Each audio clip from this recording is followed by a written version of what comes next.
This conference will now be recorded.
Good morning, West Coast folks, and good afternoon to the East Coast. Can everyone hear me on the Bluesource team? Give me a thumbs up or a yes if you can. Loud and clear. Great, thank you. Well, welcome everyone to the Bluesource and Nature Conservancy's webinar on forest carbon offset projects. Today, we have two speakers who will dive into the details of how forest carbon projects are developed. And first, we're going to have Josh Parrish, Director of the Working Woodlands Program at the Nature Conservancy, speak about the Working Woodlands Program and the importance of forests to reach our carbon reduction goals. Next, we'll have Josh Strauss, who heads up Bluesource's Forestry team, speak about how carbon reductions from forestry projects are quantified. Before passing it over to Josh Parrish, I just wanted to say my name is Elizabeth Aldrich. Thank you so much for joining us, and just wanted to give a few words about who Bluesource is. We are the oldest and the largest carbon offset developer in North America and have become the industry leader in developing forest carbon projects. Since the commencement of TNC's Working Woodlands Program in 2009, Bluesource has been TNC's carbon development partner, collaborating on 7 Working Woodlands projects and generating hundreds of thousands of carbon offsets under the verified carbon standards used prominently in the U.S. If you have any questions during this session, feel free to write them in a chat to me on the GoToMeeting. You'll see there's a chat function, and you can find Elizabeth Aldrich, or you can find Organizer and write a private chat to me. And I will try to address everyone's questions in the Q&A session after we've had both people present. And then we'll add in a few of our own questions. So with that, please do mute yourself, and I will pass it over to Josh Parrish of TNC to describe Working Woodlands. Thank you, Elizabeth. And I just want to say thank you for everyone for being on this webinar and for learning about the Working Woodlands Program and the Nature Conservancy. So a little background about myself. I have been with the Nature Conservancy for 13 years. I direct the Working Woodlands Program across North America. And I'm central Pennsylvania, from Pennsylvania. I grew up in the mountains of Pennsylvania, and now I'm happy to report that my wife and I and our 3- and 5-year-old girls also own forests that we've conserved and managed, much in the way you'll hear here about the Working Woodlands Program in Central PA. So I direct the Working Woodlands Program and love the program, and I'm obsessed with trees and about what you're going to hear me talk about right now, with our ability in forests to be, one of the key solutions here looking forward to mitigate climate. So That's me. So a little bit about the Nature Conservancy. The Conservancy is the largest conservation organization in the world. We have a presence in all 50 states in the United States, work actively in 35 countries, and we are working with partners and others in about another 35 more countries. We're organized around what's called a shared conservation agenda, which is 4 main pillars. So we're organized around tackling climate change, which obviously is a big part of what we're going to talk about today, protecting land and water across the globe, providing food and water sustainably, and then building healthy cities. So next slide, Jeff Strauss. So what is Working Woodlands, and how does Working Woodlands kind of fit into those 4 strategies for the Nature Conservancy? The Nature Conservancy has been around since 1952, started here in the US. Really, Working Woodlands is a direct contribution towards our tackling climate change and then also protecting land and water. And I'll get into how it contributes to both of those big sustainable goals the Nature Conservancy has. So Working Woodlands provides landowners really with the conservation tools necessary to earn new sustainable revenues on their properties and also conserve their property or keep their forests in forest for the long term. And that's done really through 3 main components. First is working forest conservation easements. So in the US, conservation easements have been around for decades and they continue to evolve and improve for working forests.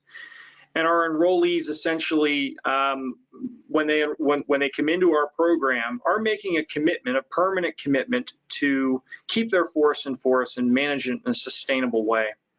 The second piece, and I'll get into this in a little bit about the forest management, is landowners not only agree to keep their forests in forest, but agree to basically whenever they manage their forest and every year they monitor to do things in a way that long-term are sustainable from a forestry perspective. And then when it's sustainable for a forestry perspective, there's also obviously very positive correlations with it being a positive from a carbon and climate perspective.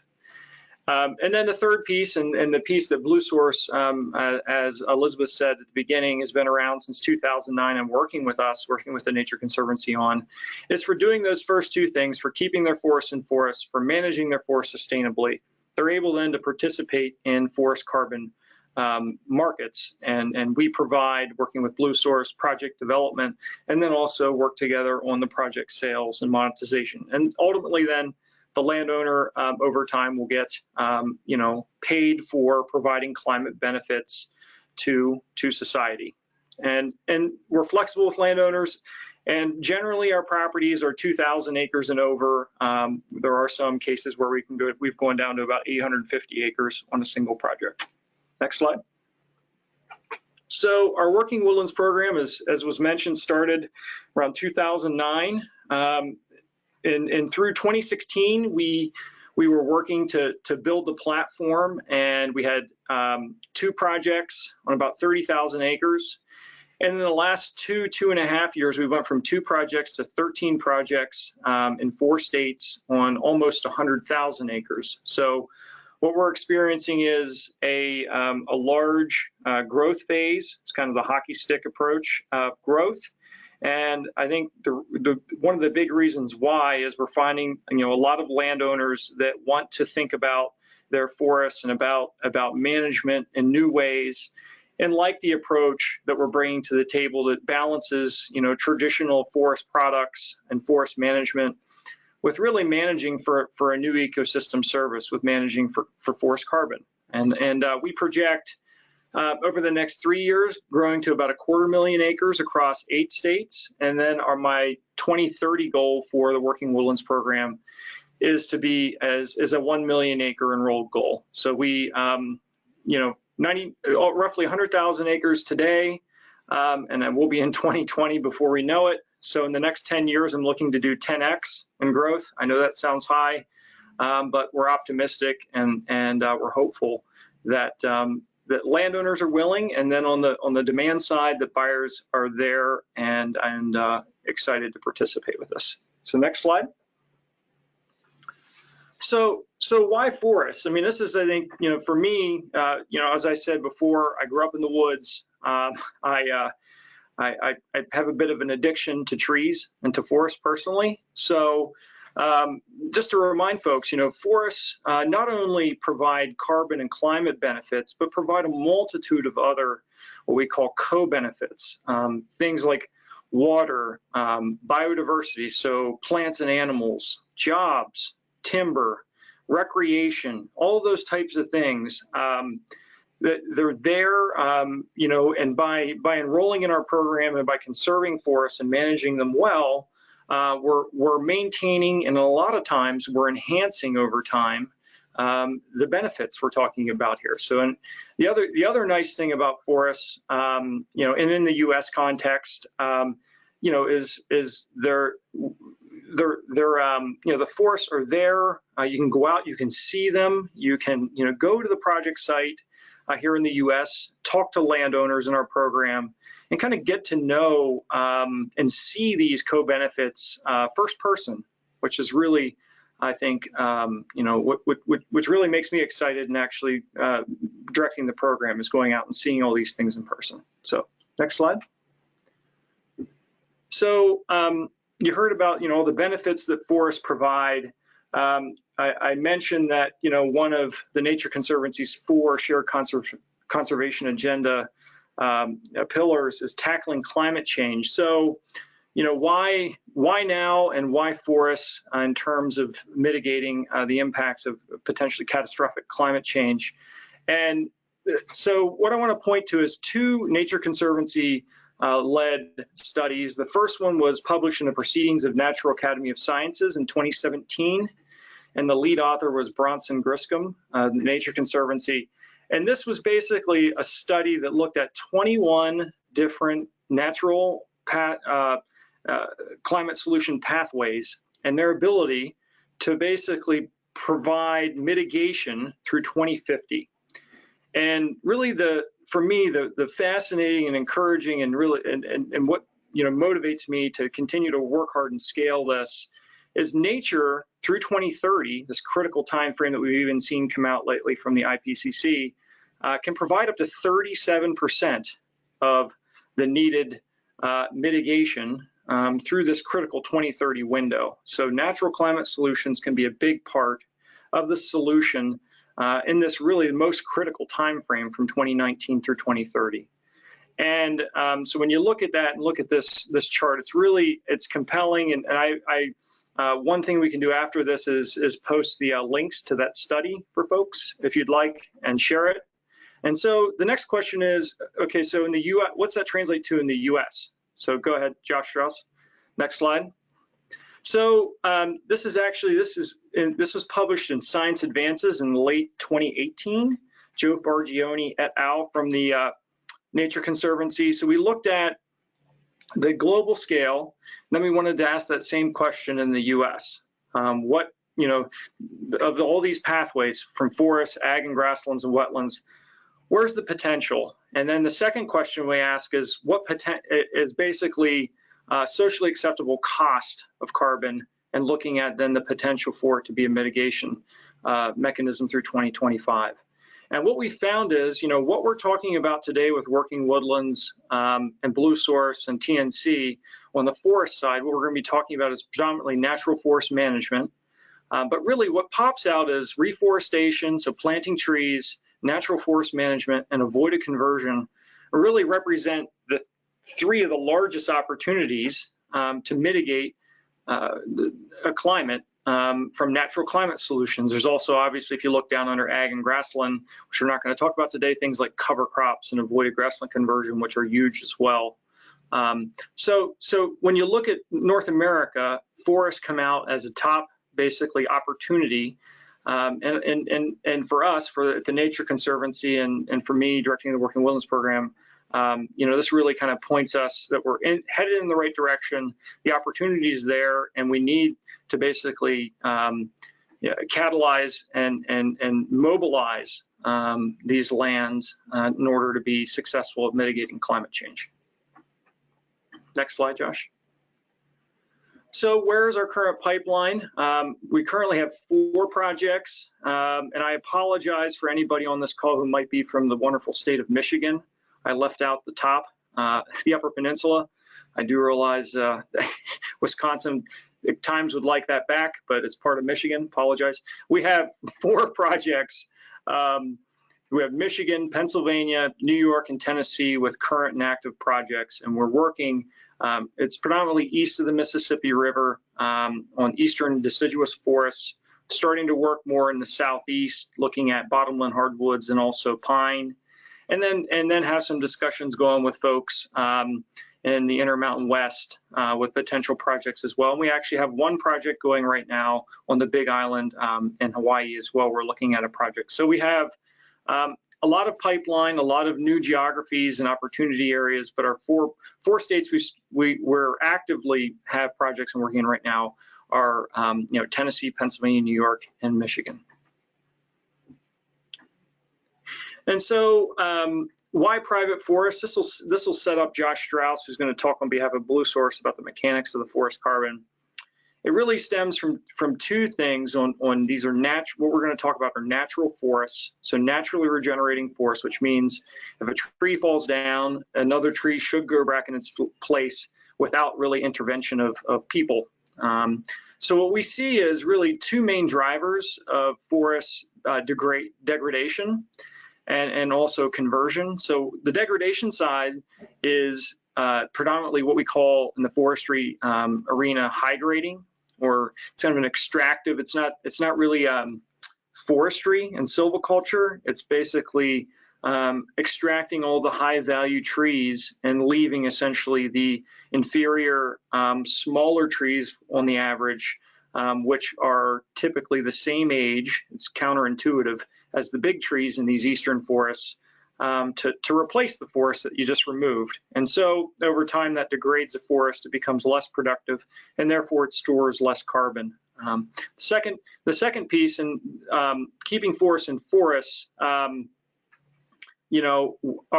projects, there's a forest carbon component, but with the working forest conservation easement, it ensures the forest will not be, instead, one analogy I use is instead of growing trees, someday, it's not going to be growing vinyl siding. It's not going to turn into in concrete. It's not going to turn into a development someday. And that's really important to the Nature Conservancy to keep the landscape permeable and intact and connected. Next slide, Josh. So getting into the forest management, the Nature Conservancy, we have what's called a Forest Stewardship Council group certificate. And in that group certificate, we enroll our landowners underneath our certificate and provide them, working with them on their goals and objectives, a really robust management plan. It looks at, 11 different, FSC has 11 different criteria and sustainability criteria and indicators.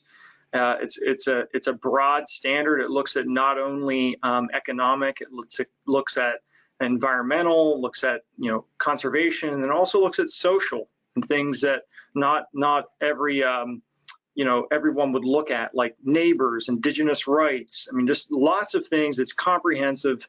It makes landowners think really about kind of their property, their neighbors around them, and then also about how their property contributes to the greater landscape and to society as well. Looking at things like maybe things that are rare on their property or representative and should be maintained and enhanced because there's a greater good for society. So this is just a snapshot we provide them with. It's a bit of a scorecard by management unit, which is we break their properties down into different pieces. And then we give them essentially, green's good, red's bad. And we try to basically continue to help them move the red to yellow, the yellow to light green, and light green to dark green over time. So we have a comprehensive approach, and it's an active approach working with landowners that they continue to improve their property over time. Next slide, Josh. Thanks, Josh. Sure. I think with that, I appreciate Josh's introduction, kind of talking about the concept of working woodlands. And now I'm really going to dig in a little bit into Bluesource's role in the program, where we really do the carbon quantification, and talking about some of the details on how that's done and just how we ensure the quality of these credits and the veracity of these credits. But before I get into that, I know that Lizzie gave you a little bit of background on who Bluesource is. Let me just talk a little bit about who I am. So I'm the Vice President of Bluesource. I focus on our land use carbon offset program. Predominantly, that is forestry, though we have an interest in grassland carbon as well, and we're always interested in finding new ways to sequester carbon via the landscape. But just to give a little bit more detail on Bluesource's forestry program, we at this point have 42 operational forest carbon projects on nearly 1 million acres. And of those 42 projects, 7 of them are in the Working Woodlands Program. And we have, basically since the jump been working with Josh Parrish and his team to really make that program a reality. We've been really, really pleased with the outcome thus far, and are really excited about some of the momentum that Josh has talked about with that sort of hockey stick that we're seeing with engagement with landowners. And just to give you a little bit of detail on the bona fides here on our team, we have we're a fully integrated carbon shop, meaning that we have our own in-house financing, our own in-house marketing team. We have legal experts, and then really importantly, we have 6 professional foresters, all with at least a master's in forestry, some with a PhD in forestry and forest biometrics. So it really gives us pretty much unparalleled experience and expertise in this space. We've done projects in the compliance and the voluntary realm and under many different voluntary protocols, and have partnered with all sorts of different organizations, including nonprofits like the Nature Conservancy, but also with larger timber organizations like Campbell Global or the Forest Land Group, and then also with some tribal corporations as well. So really have worked with all sorts of landowners. I mentioned those 42 projects. This map shows kind of our project placement around the nation. As you can see, pretty well spread throughout the forested areas of the country. But importantly, this next map here, this shows the Working Woodlands projects that we've been working with Josh Parrish and his team on, starting with Bethlehem and Lock Haven all the way back in the early days of the program. Really was, as you see, the majority of the projects are in Pennsylvania. That was kind of the gestation point. That's Josh Parrish's home turf, and we're eager to keep spreading the program, and are glad now to really be penetrating Tennessee, Michigan, and Alabama, and there's some hopes to really keep spreading that. So I know that many of the people that are on this line are interested in potentially purchasing carbon offsets or understanding why these carbon offsets from the Working Woodlands Program are so meaningful.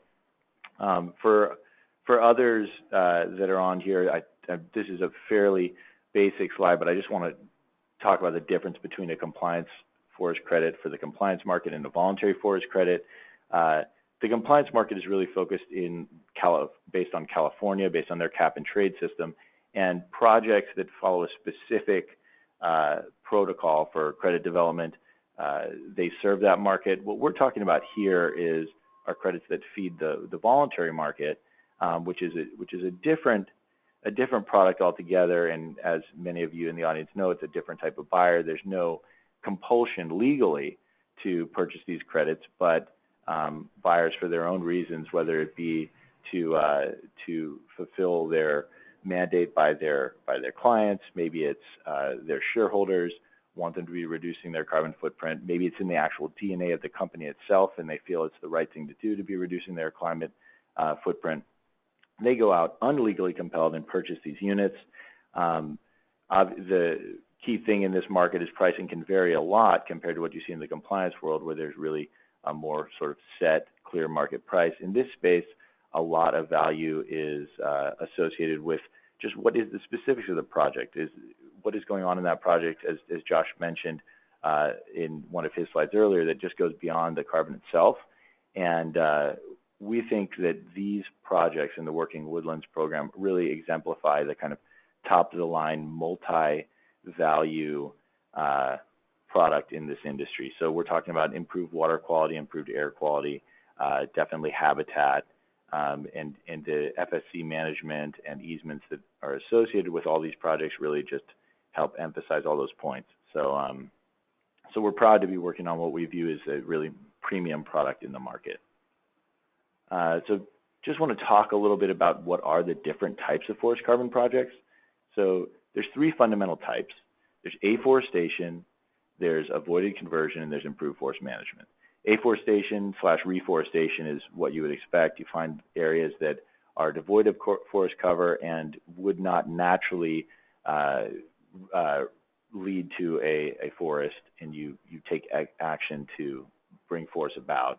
Avoided conversion, you find areas that are in peril of being converted to non-forest use, such as agriculture, mining, residential, and you put an easement in place to prevent that, thereby avoiding the loss of carbon that would happen if the forest were to be converted. And then, most importantly for our case, the improved forest management project type, which Working Woodlands really focuses on. And this, it can be a misnomer in effect. It doesn't mean that you're going to necessarily be drastically changing the management that you're doing on your property at this time. But what it does mean is that you're going to be committing to maintaining high stocking levels on your property relative to what could happen if there was a different landowner that wanted to really maximize their revenue from forest management in a less environmentally scrupulous way. And to help visualize that, I'm going to go to this next slide where this really shows the mechanics of how an improved forest management project works in this voluntary setting. And I should be clear that when I'm talking about the voluntary setting right now, I'm talking about based on the ACR, or the American Carbon Registry's Improved Forest Management Protocol. We have in the past done projects under the VCS's standard, now known as VERA, under their Improved Forest Management Protocol. At this point, we've been utilizing the ACR system. We feel like it's a top flight design for these offset projects. We think it really is a robust system for quantifying carbon and generating these units. And as you see from the graph here, the way that the credits are generated are twofold. What you see here on the downward sloping line is the hypothetical forest carbon reduction on a property if a less scrupulous landowner had decided that they were going to harvest aggressively in order to maximize short-term revenue on the property. Where, as you see the upsloping line with the smaller triangles, that represents the actual landowner or the actual project proponent. And what you're seeing there is a steady increase in carbon stocking on the property. Now, in each given year, the combination of those two wedges are the total volume of carbon offsets generated. So you're going to be getting credits for avoiding the reductions that could have taken place on the property based on the harvesting, and you're going to also be gaining credits for continuing to increase the stocks on the property itself. So important to note that in this hypothetical situations development, we the developer don't just get to make this up or invent it out of whole cloth. We have to analyze the various markets to make sure that there would actually be a demand for the material that this hypothetical landowner would be removing from the property. That's going to involve a detailed financial analysis, and then we're also going to be having to interview regional professionals to confirm that there would be the infrastructure to execute such removals, as well as that there is some historic precedent for removals of the sort. So it's not just a truly made up number here. It's got to be founded in the evidence, and that will be verified by a third party body, which is of course a crucial part to the development of any carbon offset project.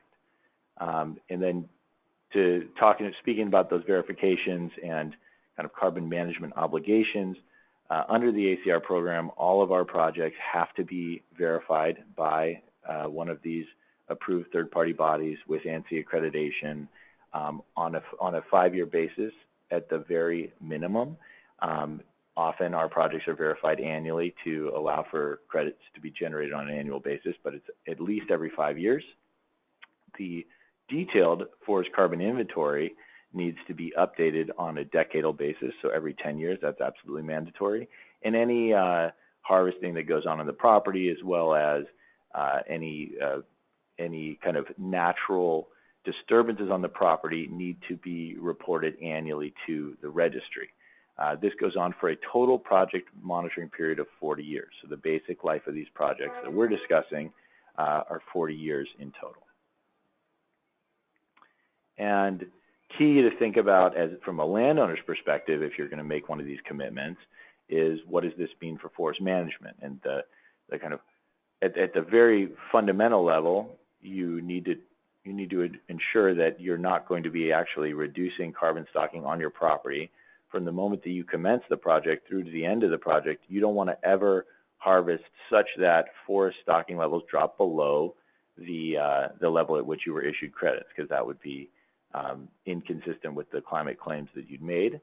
And then also you need to meet the sustainability requirements of the protocol, which in effect means you need to have certification. In this case, with the Working Woodlands Program, it's achieved via FSC certification that Josh had mentioned.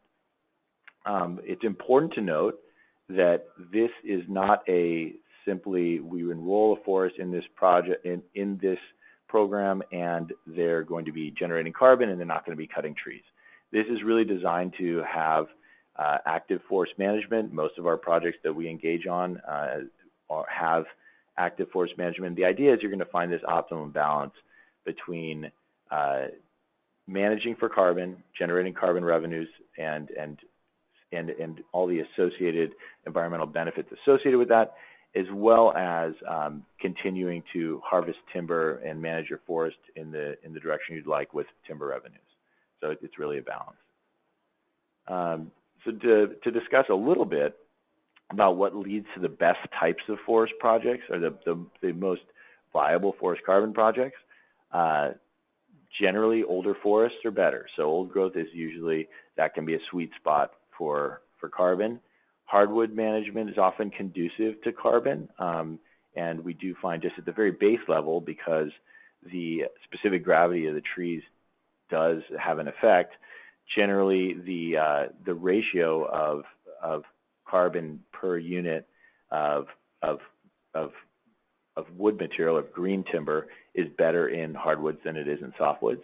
And then in terms of sort of the management cycle that these projects that dovetail best with carbon, you really want to, generally it's the idea that someone would be managing for kind of a long-term vision, maybe higher value products, multiple uses. So it would be that this is just a sheer industrial sort of timber play. Usually you'd be there may be recreation involved. It may be say we have multiple projects that are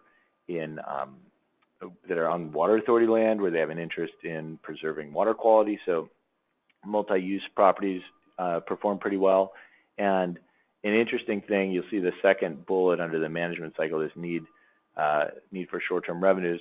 This can actually, to flesh that out a little bit, often carbon projects can allow landowners to pursue the kind of long-term management that they really want, but might not be able to achieve without some sort of short-term revenue flow, which could be achieved via harvesting, but instead in this case can be achieved via the carbon value, really enabling that land manager to sustain their stocking at levels they would prefer, as opposed to having to harvest to gain short-term revenues. Josh did talk a little bit about size. Bigger is better in general with these projects. 2,000 acres is kind of the minimum that he had mentioned. Above 3,000 acres is really preferred, but it's important to note these don't have to be contiguous acres. And what I really am excited about in this program, and I think Josh would agree with me here, is that as we've moved on over these years working together, we've been able to kind of streamline our processes and are now getting better and better at actually trying to push forward aggregated projects with usually 2 ownerships is ideal, 3 gets a little bit more challenging, but really the idea is we don't feel hamstrung to the point where it has to be a single ownership. So we can find 2 partners who are willing to participate together and get some of those economies of scale by blending their acreage. So that I think is a powerful tool and can help with the adoption of more and more of these projects. And in general, as we've been able to continue to receive high or strong pricing for the units that we generate from these projects, we've been able to, and getting more comfortable with minimizing costs in the execution, we've been able to lower our threshold a bit on size. So this one of these last slides here before we get into a specific kind of case study example really shows the whole project development process. And Bluesource as a turnkey developer really handles 100% of this in-house. So starting at the project feasibility analysis, where we will get the data from a landowner and totally for free, analyze the carbon potential on that property, and then if it looks viable, move into the contracting and listing phase of the project. So that would be the actual establishment of the project on the carbon registry. That would start what's known as the reporting period in the very beginning of the project life. So that's the time period for which carbon can start being calculated and sequestered. Once we have that project listed, we go into a detailed forest carbon inventory, which if folks on the line are familiar with forest inventories, they can vary quite a bit. In the carbon space, you really deal with the most detailed forest inventories outside of academia that you'll see. We're talking about permanent plots over an extensive grid, measuring trees to the 1/10 of an inch in diameter, to the foot in height.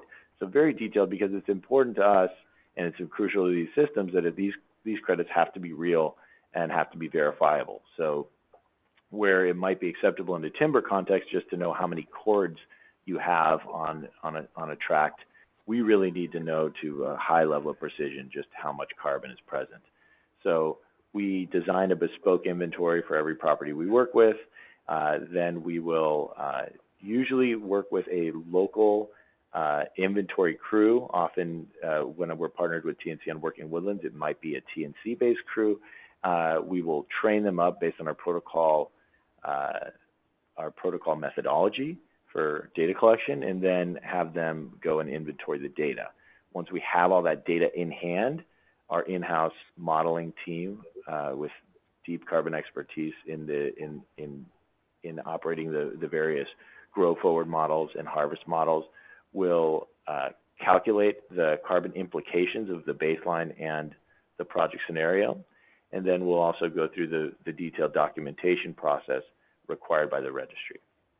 Once all that's done, you go to the phase of verification, where we will bring in those accredited third-party verifiers to review the modeling, review the documentation, and ultimately go on site to perform a thorough audit of the plots that were actually collected. Now, in that process, these auditors are going to go out to a select collection of these plots, make the exact same measurements that our inventory crew did, and confirm that within a very tight bounds of accuracy that they're getting the same measurements that we are.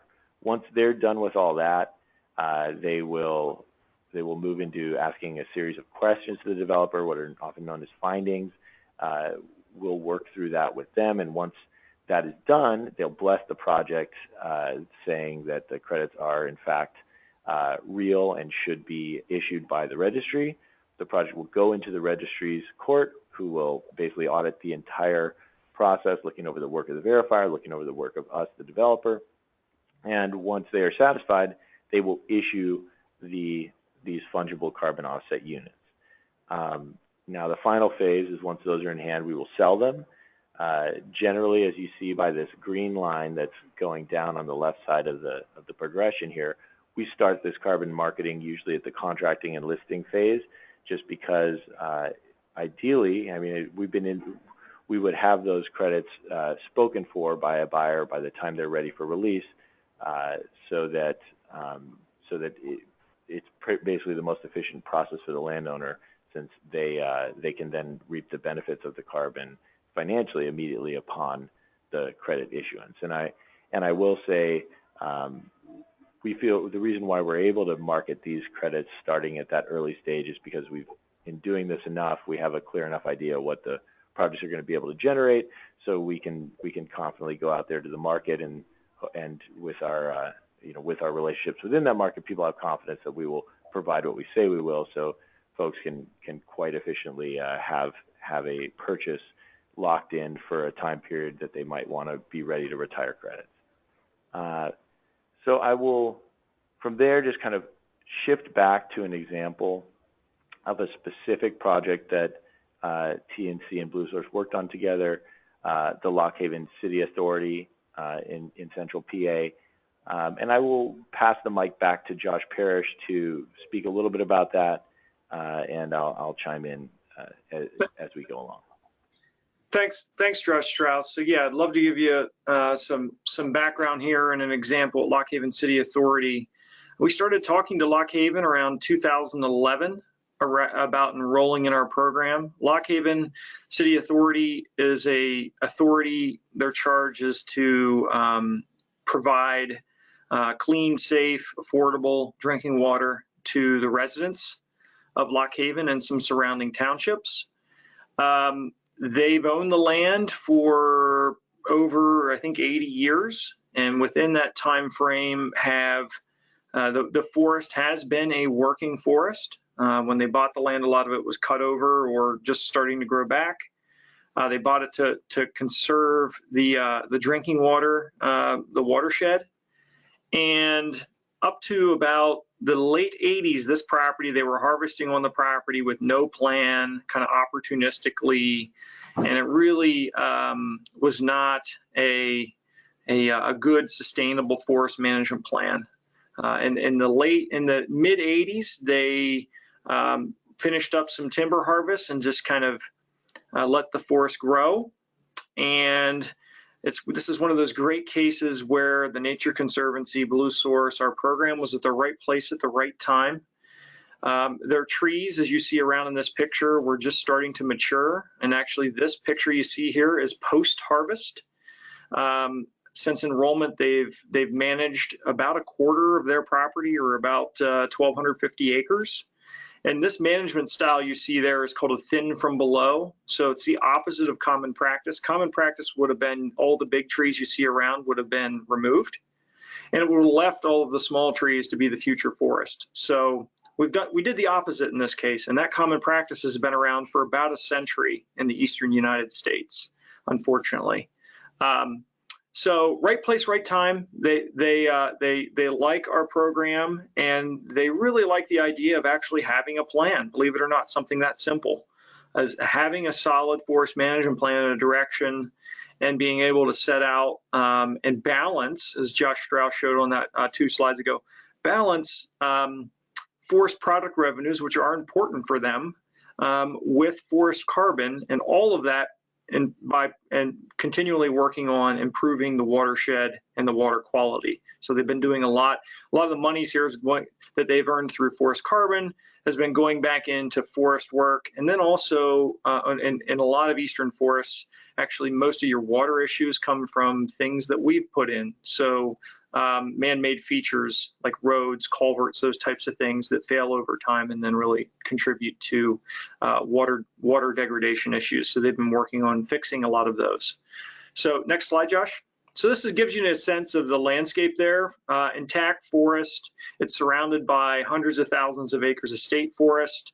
And from the Nature Conservancy's perspective, the properties we're enrolling here, it's one other thing to stress, they're important and critical from kind of the landscape level and even the ecoregional or even North America level. So these properties are really key conservation properties.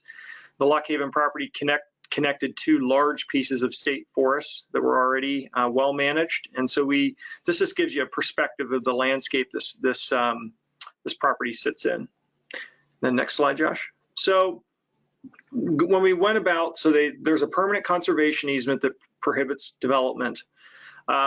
Obviously, they retain the right to produce water. That's why they exist for their clients. And then they also retain the right to manage and improve the health of their forest over time, which has these climate benefits we're talking about. So in order to go about doing that, we need to know, number one, what they have, what's the forest condition.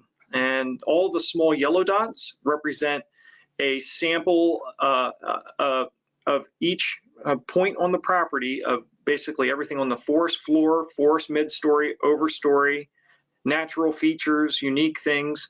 We have a plot and pictures and video from every single one of those plots to build the forest management plan that then sets out their trajectory for the next 10 years in our group certificate. And then from there, I think I'll hand it back over to Josh Strauss to talk about. I'm yellow in this, and I believe he is. I don't know what you call it, Josh, pink or purple. Yeah, so the fuchsia maybe. Yeah. Thank you. Yeah, so if you look at the collection of 64 fuchsia dots, those are carbon inventory plots. You'll note that 64 plot isn't the entirety of the inventory. This is only one block, as Josh mentioned, that we generally look at these projects in blocks. So this is the Keller block, which is just one piece. There's a whole series of plots on the other blocks within the property. And as you can see here, these are randomly distributed across the landscape. In our years and years of working on this is one of the earlier projects. We had initially done random sampling. We've now pivoted towards a grid-based sampling structure. So if you were going to look at one of our more recent projects, you would see the instead of a random collection of plots at different areas, you would see a very organized grid. They both have pluses and minuses, but we found that the grid system is generally preferable when there's harvesting on the property. So that is something we pursue nowadays.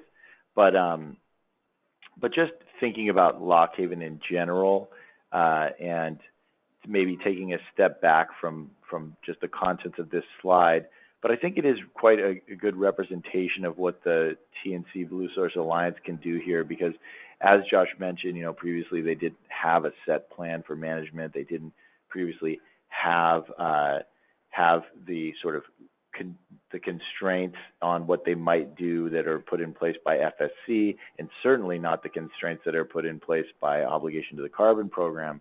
But in enrolling here, not only did they find an opportunity to generate carbon value, but they also have now taken kind of control of the future fate of their forest, such that it's not at the whim of short-term decision making that could be influenced by the need for, in certain circumstances, short-term revenue gains depending on where what's happening in the local economy.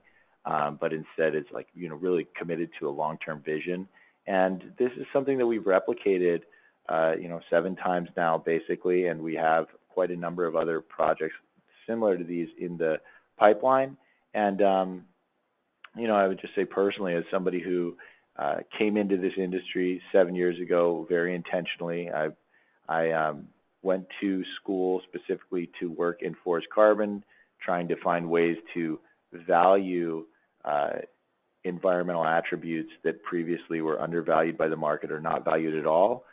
This is really, the rubber hitting the road. This is one of those things where good forest management is being identified. It's being compensated where in years past it wasn't, and it's exciting to have the opportunity to bring that optionality to landowners. So I'll pause there and just because I want to make sure we have only about 13, 14 minutes left that we get to take some questions, because I imagine that all those listeners out there do have some. So let me just hold it for a second. Yeah, Josh. I just want to just say, number one, thank you for everyone for being on the webinar. And number two, just to kind of come around the front end, why forests and why forest carbon and why the Working Woodlands program is so compelling. we talked about the forest health, and the climate benefits there, but the other things you see in that project are water, which is one of obviously the sustainable development goals, providing clean, fresh water, and also jobs. And the other piece with a project like Lock Haven that's really exciting is by working with the Nature Conservancy, we've helped them map and promote some sustainable recreation on their property, where their property is now visited more than a lot of state parks in Pennsylvania, because it's such a gem now. And so we're not only mitigating climate, healthy habitats and conservation, but we're also helping people connect to nature and see the value in all of this that we're working on is really, it's really exciting for me. And just, I'll leave it there, and thank you. We're ready for questions.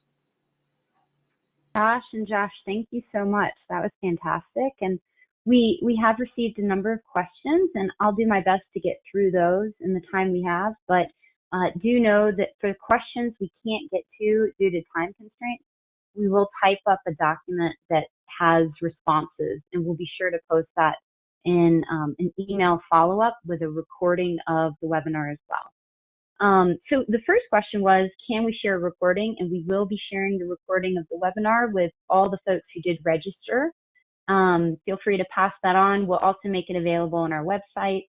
The second question is, going into a little bit more detail, I think this is for Josh Strauss, on why ACR, or the American Carbon Registry, is better than VCS. Happy to speak to that. And as far as, better, I don't want to disparage VCS in saying that it's better. I think we think that the system makes more sense in terms of the design of the baseline. It gets kind of into the weeds, but in the improved forest management through extended rotation length system that VCS uses, and that we have used on multiple projects, there's a different sort of process by which the baseline is designed. And we think that the ACR system is a more logical way to calculate that. So that's kind of the high level response. I also would say that there is a difference in the mechanism that the two registries use to ensure project maintenance. Basically, the VCS program withholds credits, a greater amount of credits in the initial years, and then they will be basically given back to the project over time for keeping the project active. Whereas the ACR program doesn't have the same sort of distribution of credits, where you do generally see a greater amount of credits that are available in the early years of the project, but they guarantee that it'll be maintained because they have a more their protocols for preventing someone from exiting are more stringent. So in the VCS context, you may be incentivized to stay in the project instead of leave, because you're going to get more credits in the out years. Whereas in the ACR program, you get the credits in those early years, but they will come after you if you try to exit. I think that's probably the shortest way to describe it. Josh, that's a great segue into the next question, which regards buffer tons and permanence of projects. If you could just speak to how the buffer pool is calculated, that would be great. Yeah, well, the buffer pool generally ends up around 18% of the total credits that would be generated by a project. And just for those who aren't clear on the terminology, the buffer pool is basically an insurance pool that every project that participates in this system needs to contribute to. And what the insurance is covering is unintentional loss of forest carbon, generally through natural events. So the idea would be if there was a major windstorm that caused massive destruction across the forest, thereby leading to carbon emissions via the loss of trees, that would not be the landowner's responsibility to replace the carbon that they had previously claimed to the system. Instead, the insurance pool that they had invested those credits in on an annual basis, that would cover them.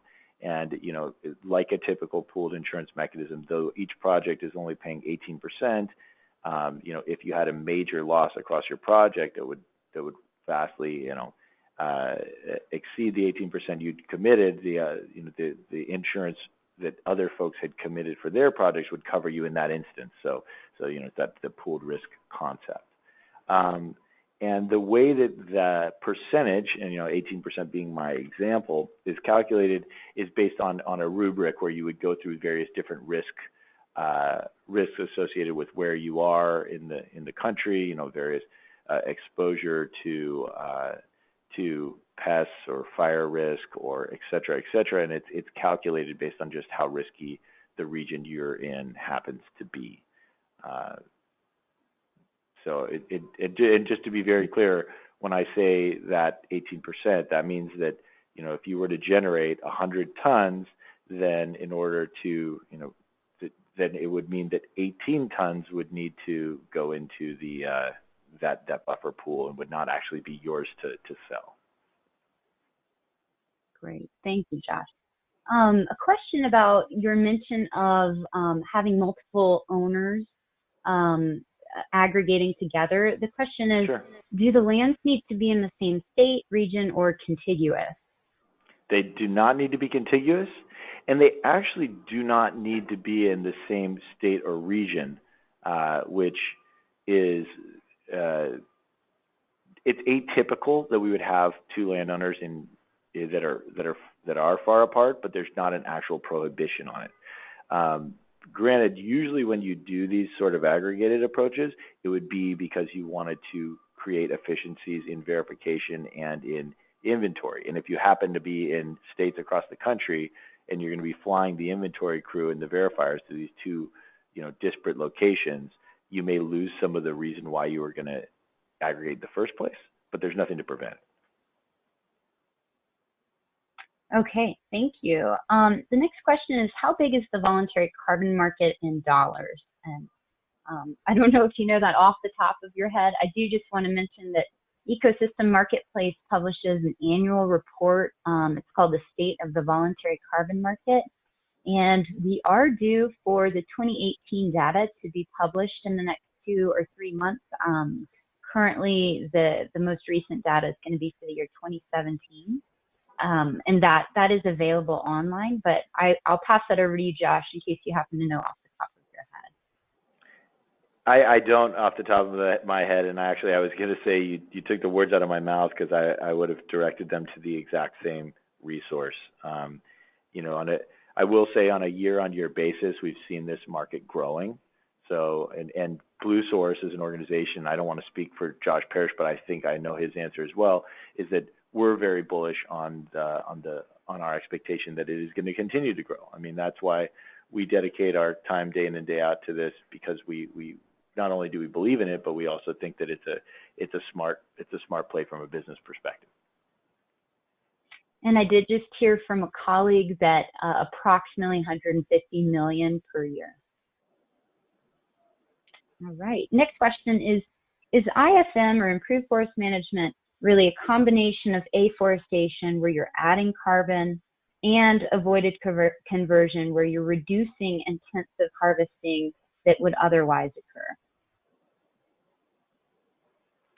So I'm sorry, Lizzie, would you mind repeating that to me one time? Sure. The person was kind of wondering if IFM was somewhat of a combo of an afforestation project where you would be adding carbon to the landscape through changes in practices, and avoided conversion where you're reducing intensive harvesting that would otherwise occur. Yes, I would say that's a relatively fair way to look at it. I think that the difference between it could incorporate bits of afforestation without a doubt, and it definitely incorporates bits of avoided harvesting. It doesn't necessarily, in avoided conversion, you're usually talking about you're always talking about preventing the conversion from forested land to a total alternate land use. IFM doesn't do that generally. What IFM does, though, is it would say, look, here's a super aggressive harvest regime where we might be clearing large portions of the forest. And in the actual project case, we're not doing that. So you are avoiding emissions from what would have been heavier handed harvest. That for sure is happening. And then in the afforestation section, yes, some of these projects involve substantial planting, but often it involves alternate management strategies such as the thinnings that Josh had mentioned before that lead to a change in the trajectory of the forest growth. So you might have, an emphasis on more long-lived wood products, more large stem trees. You may target a certain type of habitat, but ultimately with the goal of increasing total biomass and thereby increasing total carbon sequestration across the property. Josh Strauss, this is Josh Parrish. Just wanted to say that with our Working Woodlands program, though, and those forest conservation easements, essentially you're getting the added benefit when you're buying our credits. There will be no conversion, so to another use type. So essentially, they are improved forest management projects, as Josh Strauss said, but it does have it's not a bona fide avoided conversion carbon project, but the easement essentially, the mechanism does basically what the intent of avoided conversion is. Thanks for adding that, Thank Josh. you. That's absolutely the case. I'll try to get to two last questions here, and then we'll wrap it up. And again, we'll answer all other questions in a document that we'll post. So are there any Working Woodlands programs for WCI market, or will this program develop projects to stay only in the voluntary space? They're actually... Go ahead, yeah, Josh. Go ahead. No, okay. Go ahead. Okay. Well, there is actually one example right now of a Working Woodlands project, and that was on my my map. It was actually the Two Hearted project that we're working on in Michigan. That is for it is WCI / California compliance eligible, and that's what it's envisioned, that it would be generating credits under that standard. So though we generally do this as I mentioned in my slide set via the voluntary market, there is one of those examples that's in the compliance realm. Awesome, thank you. A question about whether or not Bluesource writes methodologies. So yes, Bluesource does have experience writing methodologies. We also have experience frequently commenting on, editing, and contributing to existing methodologies, and that we actually have done for the active ACR Improved Forest Management Program.